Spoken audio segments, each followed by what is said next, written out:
Updated the 18th of November 2017, 10:15 at 3 cities in Yemen run out of clean water because a blockade by the Saudiled coalition has cut all imports of fuel needed for pumping and sanitation, the Red Cross says. 3 cities in Yemen have now run out of clean water because a blockade by the Saudiled coalition has cut all imports of fuel needed for pumping and sanitation, the Red Cross says. The cities of Taiz, Saada and Hodeidah are now deprived of clean water and sanitation, according to the International Committee of the Red Cross (ICRC), putting close to 1 million people at risk of a renewed cholera outbreak. Yemen was already emerging from the world's worst cholera outbreak in modern times. "We're very scared that cholera might come back," said Yolanda Jacquemet, an ICRC spokeswoman in Geneva. "If these water treatment plants and sewage plants stop working, it can only bring cholera back and other waterborne diseases." Other cities, including the capital Sana'a, are expected to run out in 2 weeks if the Saudi coalition does not lift its blockade of Yemen.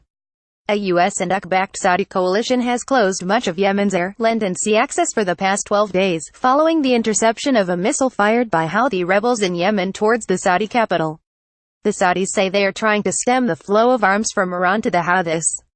Meanwhile, Amnesty International says the US, UK and France risk being complicit in war crimes if they do not cease supplying arms and military support the Saudi coalition as it continues its deadly blockade of Yemen.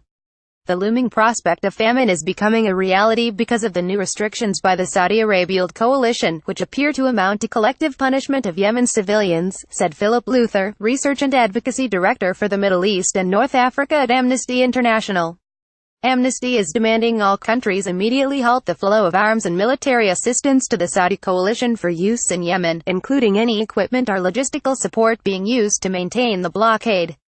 The United Nations says 7 million people in Yemen are already in famine-like conditions, and the UN has said that number could rise to over 10 million if Yemen does not get food and nutritional supplies fast.